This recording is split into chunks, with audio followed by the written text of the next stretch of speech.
Hello, everybody. Happy Tuesday to all of my truth tellers. Today we are live from the car because I'm in the charger station and I still have 46 minutes to go. And so why waste time when we could be telling the truth? So, so welcome to another episode of According to the Truth. This episode is entitled Intangible. And I just want to talk about how I always used to chase, let's say, like, love and affection and attention and validation because I thought that's what love looked like. But lately, God has been teaching me that love can't always be seen, but I'm realizing that love is what's lifting me. Oh, that's the song, Love Lifted Me. Oh, duh. See, that just kind of clicked for me. But I'm learning that love is what holds us up.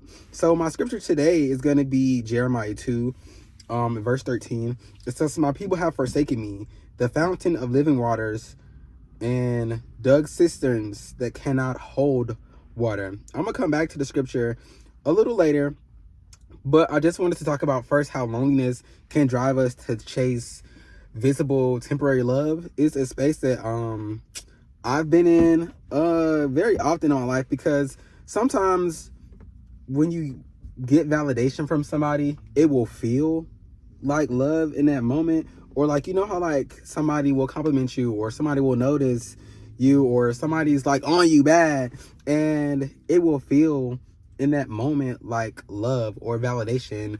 Or it sometimes, speaking from my own personal experience, it would make me feel worthy. Like that how can I say it? Look good in somebody else's eyes, I guess. I don't really want to say look good in somebody else's eyes, but that somebody else thinks something of me, it would make me feel worthy. Not anymore. We working on that because I'm gonna talk about that later. But I remember a season where being wanted like by somebody was enough for me. Even if the connection was shallow or temporary, like it would just, like I said, it would make me feel worthy. But I realized I wasn't chasing love. I was chasing proof that I mattered. And really that proof should only come from God, that you matter, that you're worthy, that you're loved. Like, God is all you need. You don't need a person or people or things to tell you your value. And if you are depending your value on the thoughts and opinions and actions of other people, you've already got the game messed up. And I used to have the game messed up, but thank God for being who he is. But you know, it's normal for us because we're just human. Humans need to be seen. Humans need to be touched. Humans need to be understood. And I was having a conversation with God, and I was just like, God, like, I just want like that person, like that person that will understand me, that will love me, that will see me for who I am, and will love me. And this is kind of how I got the name for the episode, Intangible, because I was like, God, I thank you for your love, but your love is intangible. And that's not even true. And I thank God for checking me literally right in that second, because I had to just take a look around me and like think about all the things, not even the things that I have, but literally like the breath in my lungs, the blood in my veins, the fact that I'm still here, the fact that my family is alive and well. Those are all tangible things. And it's from the love of God and Jesus, for one, who came down from heaven and he was incarnated. He became flesh. And if that's not tangible, I don't know what it is. I mean, so back to my notes so I don't keep getting off topic. There are some times where I would seek comfort or connection from people who couldn't love me the way that I needed to, just because I wasn't their main priority. I was also just something temporary for them, and it was those temporary moments that I will hold on to, and what I thought was love is not.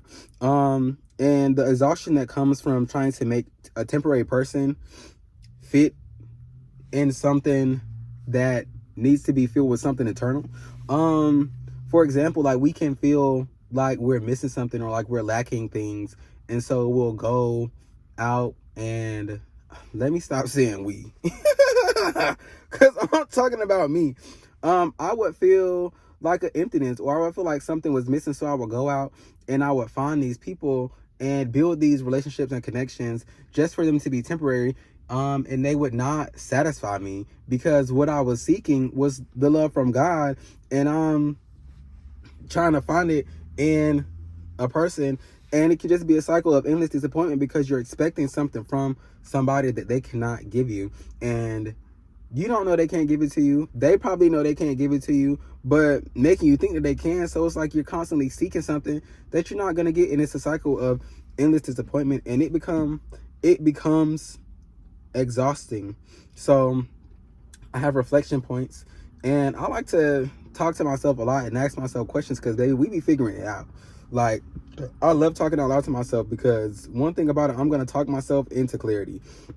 And so one of the questions I had to ask myself was, am I looking for love to validate me, or am I letting love, the love of God, transform me into the man that God created me to be? And another way to put that is, what have you been trying to feel, F-E-E-L, instead of letting God feel, F-I-L-L? And so back to my scripture, Jeremiah 2:13, I'm gonna read it again. My people have forsaken me, the fountain of living waters, and dug cisterns that cannot hold water. And in this verse, I felt like God was saying, you left the source to chase substitutes, because he says, I am the fountain of living waters. And you went and dug a cistern that cannot hold water. A cistern can hold water, but it cannot produce water. And that's what makes it temporary. It depends on something else in order to be filled. And when it cracks, everything you poured in it is just gone. It leaks out.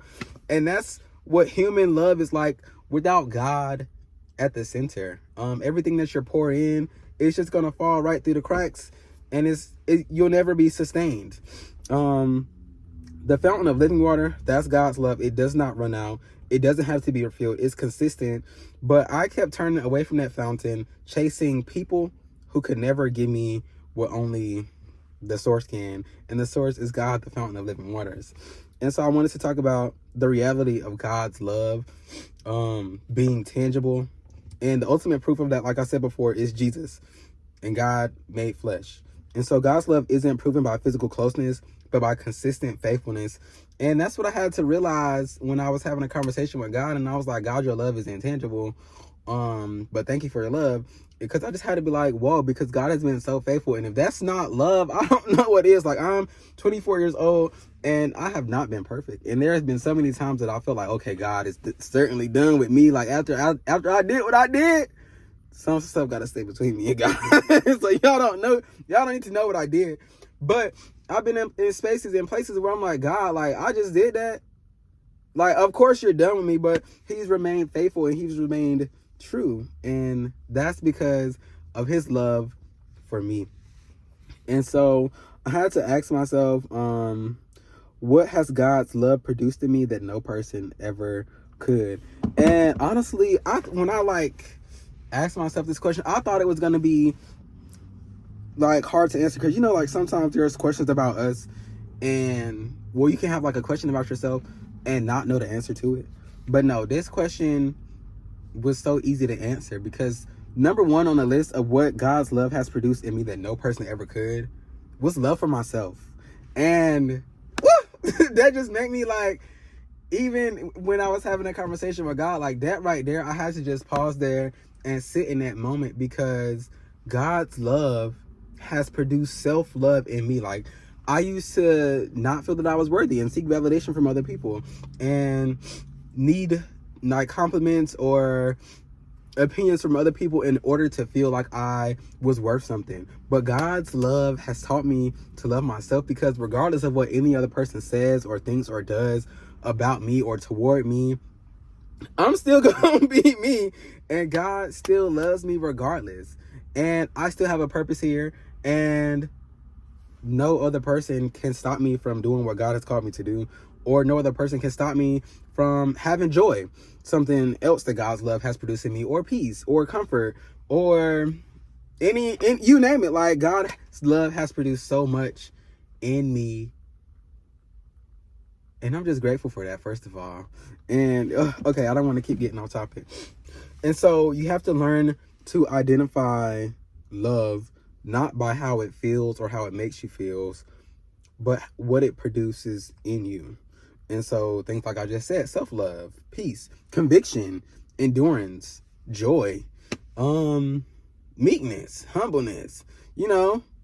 And so we have to learn to shift from being loved by people.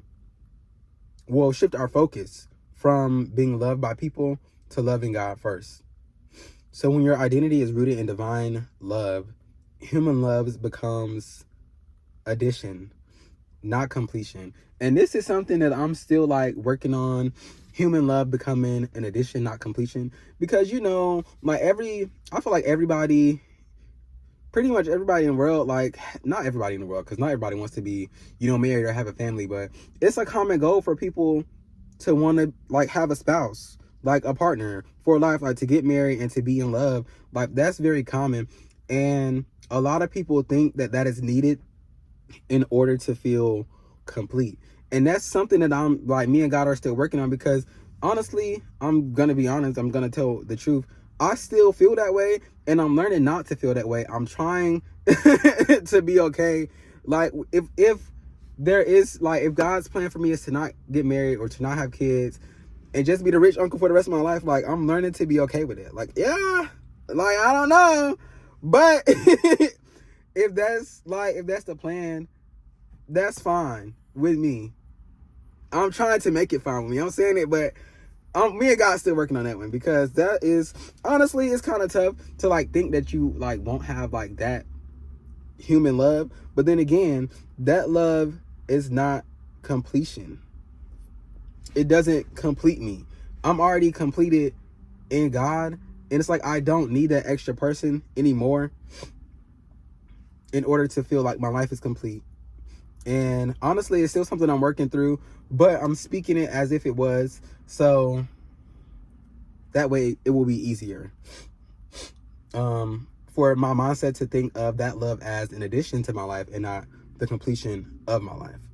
And so my next point says, the more you pursue the love of God, the less you settle for counterfeit versions of love. But yeah, that is so true, because before I experienced the love of God, like, I would just fall for anything. Like, I used to be so like naive and it was just like, looking back, I'm just like, wow, like, it was just terrible. But being loved by God has taught me not to settle for anything. Being treated wrongly, being spoken to wrongly, being, you know, just completely forgotten. And once you have experienced the real love of God, you'll know not to settle for any kind of love that is not real. And honestly, that's been a plus, because I have been trying to date. Has it been going well? We're not even gonna get into that. But I've been like having standards, because like I know what love is now. Real true love from God. And so I know what it should look like in human form, because I've seen love from God. And it's just helped me to open my eyes and see what love is and what love is not. Yeah, so that's the end of all my notes. But I have a task for all of my truth tellers watching this right now. Ask God to show you his love in a way that is real to you. Not because God, you know, God speaks to everybody different. Everybody's relationship with God is unique to themselves. And so at this week, ask God to show you his love in a way that's real to you, and not through a person or a post, but through his presence, because God doesn't need anything to show his love, because he's connected to each and every one of us individually. So ask God to show you his love this week through his presence, and then write down the ways that he shows his love. And I am not going to say a prayer today, because actually I wrote a little poem that I want to read, and it's entitled Intangible. Okay. I used to chase the kind of love that I could touch, the kind that texts back, the kind that shows up even if it doesn't stay. I thought being held was proof that I was whole, but I was only holding on to people who were just as empty as me. I kept building broken cisterns, pouring all of me into cracks that couldn't contain the kind of love I was made for. Validation became my drug, attention became my altar, and every you up felt like worship. But the high never lasted because it was never holy. Then God whispered, love isn't something you can touch. Sometimes it's something you have to trust. And I didn't want that answer because trust doesn't flirt back. Faith doesn't double text. Faith doesn't post me, but it feels me. Now I know I don't need proof when I already have presence. I don't need constant reassurance when I have constant grace. So no, this love isn't tangible, but it's eternal. And even when I can't feel it, I'm learning that doesn't mean it's not real. Because the well never runs dry. I just had to stop drinking from the wrong one. That's Intangible, written by me. And I just want to tell y'all to keep walking in truth. I think I'm going to start calling us the truth tellers, because that's what we're here to do, to tell the truth, to tell and spread the truth of the Lord in love. So this week, walk in truth with love.